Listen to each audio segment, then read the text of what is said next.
Bonjour et bienvenue dans... Pour cette nouvelle page, j'avais envie de partager l'expérience que j'ai vécue la semaine dernière. On est plus sur un temps de confession. La semaine dernière, c'était le camp du grand réveil français. Oui, c'est ça, le grand réveil français. Le grand réveil français, organisé par le prophète Pascal Itua, alors que je connaissais pas du tout. Quand j'étais sur sa page, j'ai vu prophète, revivaliste, créative. Ça y est, je me souviens. Je dis, Seigneur, c'est pas un peu beaucoup pour une seule personne, ça? Alors généralement, quand je vois beaucoup de noms comme ça affilés, là, je me dis, oh là là là là, est-ce que c'est pour moi? Est-ce que c'est juste? C'est pas juste? Et le Seigneur, il m'a dit, vas-y. Je me suis dit, il y a tellement de réunions sur Zoom. Est-ce que j'ai envie de faire une énième réunion sur Zoom? Mais je sentais que l'esprit, il insistait. Bon, je suis partie samedi 6 à 10h. Il y avait des sessions le matin de 10h à midi, et de 19h30 à 21h30. Donc je me suis dit, de toute façon, on va faire la première. Hein. On va faire la première, on va voir ce que ça donne. Alors là, déjà, rien que la première, je savais pourquoi le Seigneur m'avait envoyé sur ce camp, sur ce séminaire d'une semaine. C'était extraordinaire. Alors Pascal, c'est quelqu'un, je vous invite vraiment à voir sa page, parce que ça vaut vraiment le détour.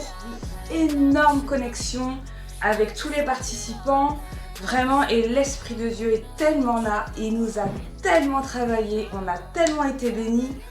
Et voilà, le thème c'était le réveil, le réveil en France. Mais effectivement, et comme le disait si bien Pascal, pour qu'il y ait un réveil en France, il faut que déjà nous, les enfants de Dieu, nous soyons réveillés.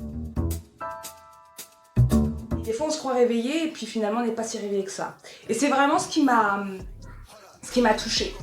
Parce qu'il y avait certaines zones de ma vie qui n'étaient pas réveillées où, soyons honnêtes, j'avais envie de dormir aussi. Voilà. Parce que des fois quand ça réveille, on confronte, et la réalité c'est que parfois on n'a pas envie de confronter. Mais pendant une semaine, le Seigneur nous a fait confronter avec amour, vraiment, au travers de l'évangile, sa parole, et c'était tellement rafraîchissant. Jésus était au centre, vraiment, et on a pu pendant une semaine rentrer un peu plus profondément dans le cœur de Jésus. Je voulais vous partager cette expérience. Pourquoi? Parce que c'est clair que même en tant qu'artiste, pour le coup, ça m'a permis de réaliser certaines choses. La vulnérabilité, la vérité. C'est vraiment des valeurs pour moi dans ma vie chrétienne qui sont fondamentales. Parce que c'est tellement facile de porter un masque. Et encore une fois, l'importance d'être vulnérable, l'importance d'être vrai, l'importance d'être authentique. C'est pas facile. C'est pas facile encore. C'est comme les fardeaux, ça c'est pas facile. Parce que vraiment ça touche notre identité, ça touche qui on est. Et la perception aussi que les autres vont avoir de nous. Mais j'ai envie de dire c'est crucial pour notre marche avec le Christ et particulièrement si on veut toucher les autres. On ne peut pas toucher les autres si on est le masque du chrétien, je vais bien, tout va bien, tout le temps. Pascal a su enlever le masque aussi quand il fallait, ce qui n'est pas forcément évident pour un leader. De rencontrer des personnes aussi amoureux de Dieu, qui ont la soif de Dieu, pas forcément des artistes, mais des gens vraiment que j'ai beaucoup aimé, même si je les connaissais pas. Si je parle de lui, c'est pas parce que c'est un ami ou quoi, c'est vraiment une personne qui vous rapproche du cœur de Dieu.